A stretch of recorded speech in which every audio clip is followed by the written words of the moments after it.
Bienvenida, bienvenido. Hoy nos metemos de lleno en los orígenes del aprendizaje automático.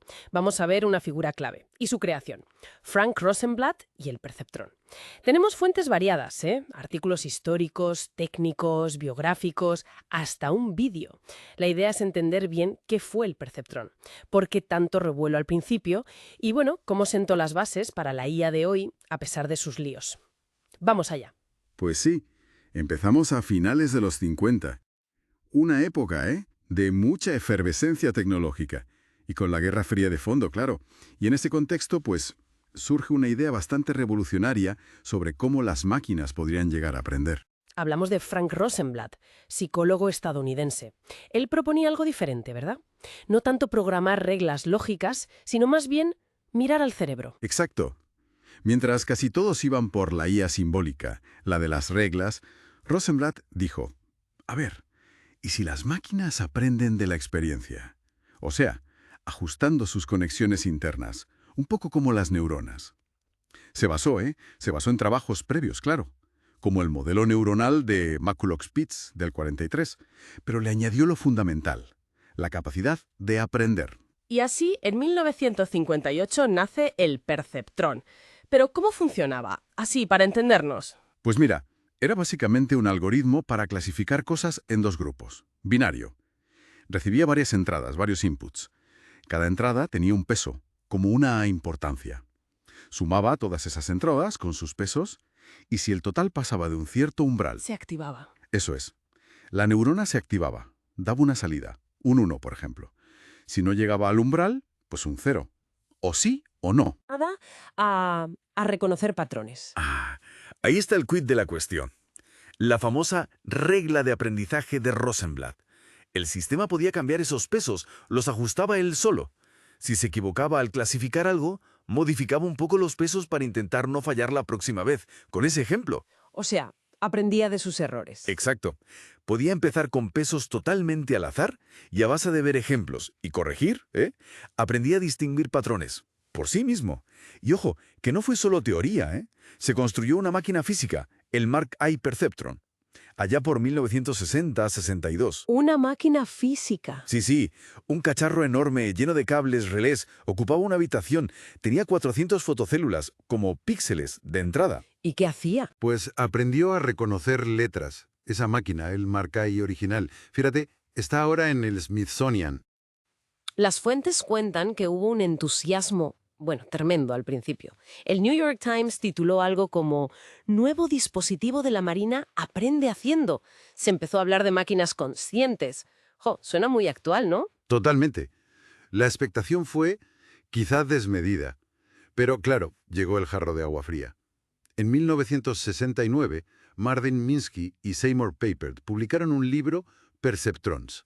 Y ahí analizaron matemáticamente el perceptrón simple, el de una sola capa. ¿Y qué encontraron? ¿Qué fue lo que tanto daño hizo? Pues demostraron que ese diseño tan simple tenía limitaciones matemáticas muy serias. Había problemas, incluso algunos sencillos, que no podía aprender. Concretamente, los que no eran linealmente separables. El ejemplo que todo el mundo recuerda es el de la función XOR, o exclusivo. Espera, ¿linealmente separable? ¿Qué significa eso exactamente? A ver, imagina que tienes puntos de dos colores, blancos y negros, dibujados en un papel. Si puedes trazar una única línea recta que separe todos los blancos de todos los negros... Entonces es linealmente separable. Eso es.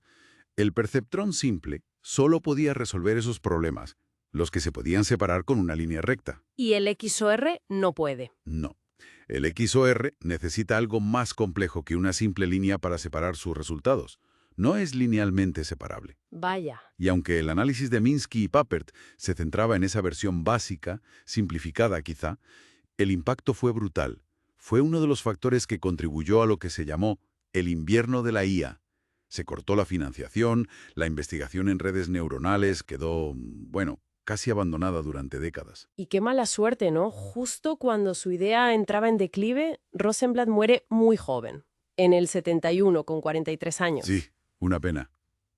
Pero bueno, la historia da muchas vueltas. Aunque su trabajo quedó un poco en la sombra durante años, las ideas no se perdieron del todo.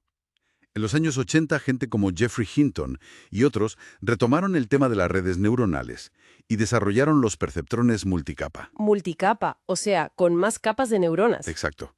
Con capas intermedias, ocultas, entre la entrada y la salida.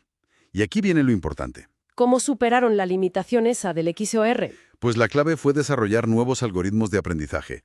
El más famoso es la retropropagación, el backpropagation, que es, una forma matemática muy ingeniosa para saber cómo ajustar los pesos en todas las capas de la red, no solo en la última, para que aprenda de los errores. Ah, claro. Y eso permitió entrenar redes mucho más profundas, más complejas, capaces de aprender relaciones no lineales, como la del XOR y muchas otras, claro. Entonces, visto con perspectiva, ¿cuál dirías que es el legado final de Rosenblatt? Pues yo diría que sus ideas centrales son la base de casi todo el deep learning actual.